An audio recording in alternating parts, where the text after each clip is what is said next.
No, I didn't. He's upset, but no, I didn't. It was just my call where we were at, and just thought we're off, as a team, and so I felt like, hey, this is the right call at this moment.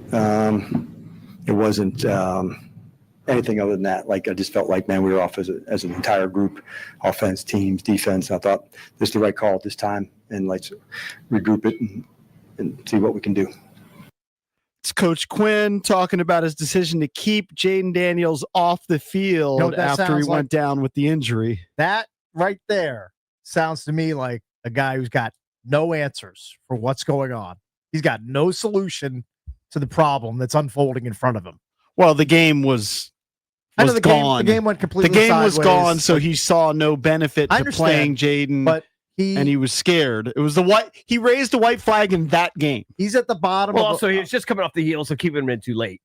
Yeah, like 3 weeks ago. That was playing heavily in his mind. Yeah. He's in a deep pit and can't find a way out. But he can't find his way out. Well, right the now. underlying issue, the underlying issue is the cornerstone of the franchise. Yeah. Jayden Daniels has been injured several times this season, which has cost him games. Right. Last season, to his credit, he started all 20 games. He did have the rib injury, which we learned was more serious along the way in the middle of the season. And he didn't finish the game against Dallas. And he had, the injury against Carolina. But give him credit. He was there for basically all of last season.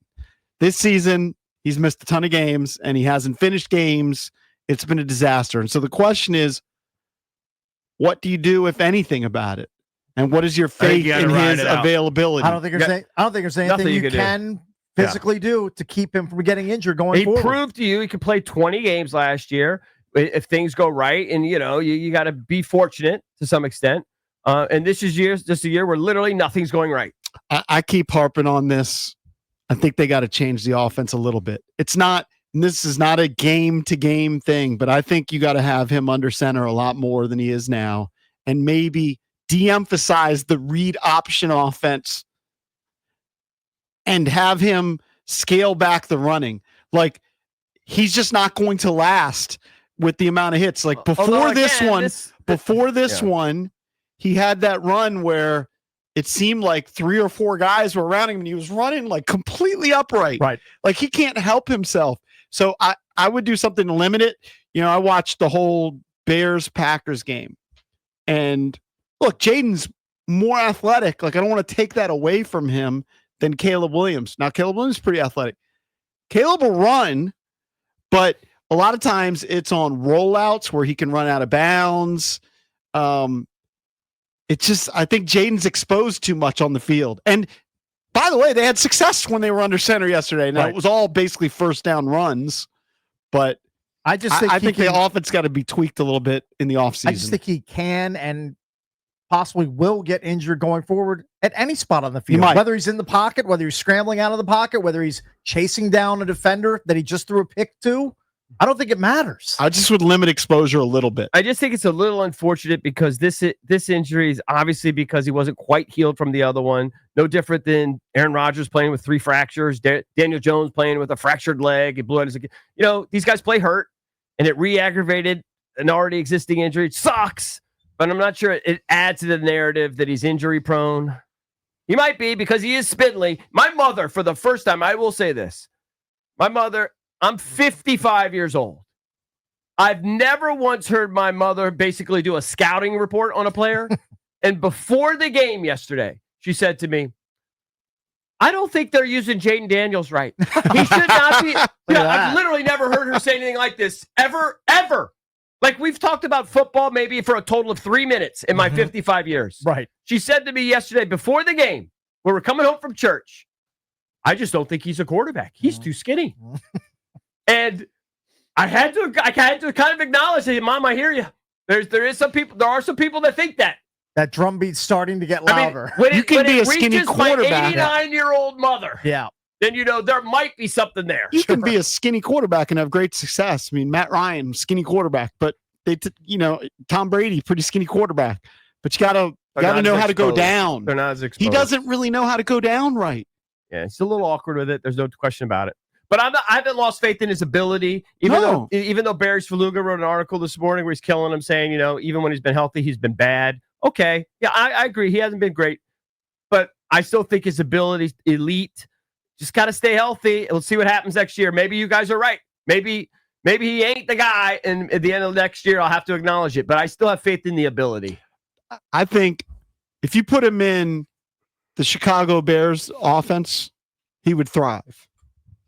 Under center, some play action, some rollouts. Doesn't take away his running. I mean, Caleb runs at times, but I don't think he's exposed as much as Jayden is. But it's even just when too he much. runs, he's still going to be awkward because that's just who he is. But maybe you're in different type of situations. Maybe. Like the running isn't. I'm open to it. I don't think Cliff Kingsbury's God's gift to offensive coordinating. He definitely isn't. They scored 0 points yesterday. I'm sure there are other guys that could come up with a scheme that would work for him. Are you begging for Cliff to get hired away this offseason? I'm open to whatever. Right. I don't care. They were blank. This Cake said earlier, it's hard in the NFL to not score any points. Dan Quinn should be open to everything too. Like he needs to go to his place in Hawaii, reset a little bit, recalibrate, do whatever he's going to do, and he's going to have a long, hard thought about both the offensive and defensive coordinator in 2026. And that's something we're going to be debating for the next 8 months. But when the season is over, he is so loyal, that he's going to have a hard time, like making some of these decisions. Is he going to go all of a sudden where Cliff is everybody's sexy offensive coordinator too? You know what? I think probably in fairness to Jayden, we're going to need a different look and actually let a guy like Cliff go. Would he do that? I think he's too nice and too loyal. I don't think he's going to do it. I don't know if he's going to do it, but I think he's going to think about it. Not saying that he even should, but I think he's almost loyal to a fault. Right. I'm not sure if he's able to make some of these changes that might need to happen. I mean, you can argue that maybe it doesn't need to happen. What would your solution be, Cakes? I mean, you as far as keeping Jayden healthy? Yeah, what do you do? I don't think there is a solution. I don't think anything that you do as far as tweaking the offensive line, putting him under center, having him run less, I don't think any of that is going to help keep him upright on the field more. Well, I think if you get him less exposed, that has to help. I just think he's a guy who's going to take awkward hits throughout his career, and he's going to spend a decent amount on the sideline not playing. But here's could be. Look, you're right. He can get hurt in any system, right? And guys get hurt just dropping back. I mean, Daniel Jones had a injury before, but I think his torn Achilles was non-contact. Those kind of things happen in the NFL. Yeah, but it might have happened because they put so much strain because he's playing with a broken leg. Trust me, I know that because I've had 5 knee surgeries. I just think there are other potential options where you expose him less. And I think that Jayden has shown enough with his ability, he would thrive in different systems. Like if Jayden was just, I'm not saying that this is what he should be, but RG3 kind of ruined his career because he needed the read option, right? And when his dad said, oh, he can be Aaron Rodgers, and he thought he could be just a drop back passer, he was never effective like he was during his rookie season. He didn't have that skill set. But if Jayden was just a drop, and I'm not saying be just a drop back passer, but if Jayden was just a drop back passer and had protection, I think he would be good. Mm-hmm. I do, but what makes him elite are the legs. And so it's painful, the thought of potentially taking that away. I wouldn't take it away. I would just dial it back like 25%. You'd limit it. Maybe. You try to limit it as much as possible. It's hard for me to argue with it. All right, let's bang out some of these calls. Everybody's going to want to chime in on it. God, I can't wait till next year already. I'm going to have 8 months, 9 months of this. I know. You have to stew the whole offseason. Torture. All right, let's go to... At least you won't have a Terry holdout to deal with. Yeah. Let's go to Kevin in D.C. Kevin, what's up, buddy? Hey, good morning, guys. What's up? I think JD should have been set, man. If you look at his first throw, his throws were off all night, man. He looked uncomfortable, man. I sit him down, put his first throw. Wasn't his first throw that passed to McLaurin? No. That was like I'm talking about when he threw it in the dirt. But I sit him down, and the key question to me is, does Dan Quinn still have control of the locker room, just like in the NBA locker room? Does he still have control of the locker room? Guys that we talk to seem to swear by Dan. Maybe they're just being company guys because they're vets. But I'm kind of amazed by it. But like the Von Millers, they think that DQ's unbelievable, and the culture and the brotherhood and all that. all the cliches. Well, that's being tested right now in the midst of this horrendous losing streak. It is, but nobody's finger pointing at the coaches.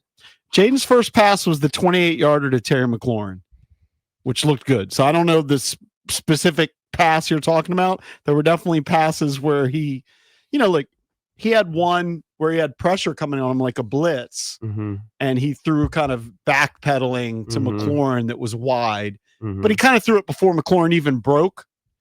So there is, the Vikings defense with Brian Flores, they give you different looks and they'll blitz. It's a tough They'll defense, frustrate a lot of doubt. quarterbacks. Let's go to Ron.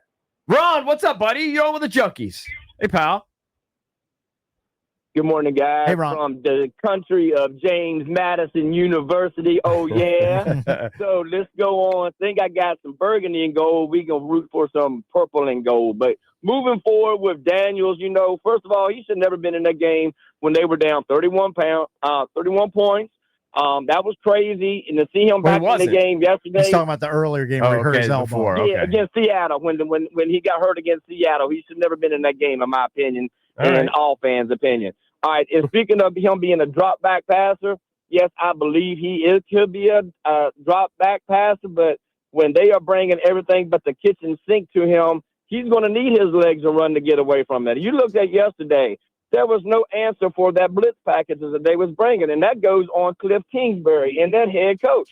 Head coach should have went to the offensive coordinator and said, look, we need to change something to protect the quarterback. He's going to keep on getting hurt if we do not have head coaches or offensive coordinators to adjust to that. And going back to Jayden Daniels, if he saw that blitz package was coming his way, as much as it hurt for me to watch Peyton Manning back in the day making all these audibles and saying Omaha 400 times in a game, you know what? I was a smart man, and he could see those blitz packages, and he could connect and control that offense. We need to learn to be able to control that offense and look at that defense and say, look, this is what's happening, guys. Call an audible. Do something. Go on. You know how you do that? I agree. You know how you do that, though? You need experience. You need more experience.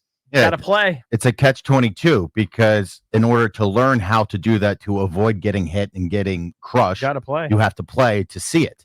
Got to play. You can't. That's not something you can simulate.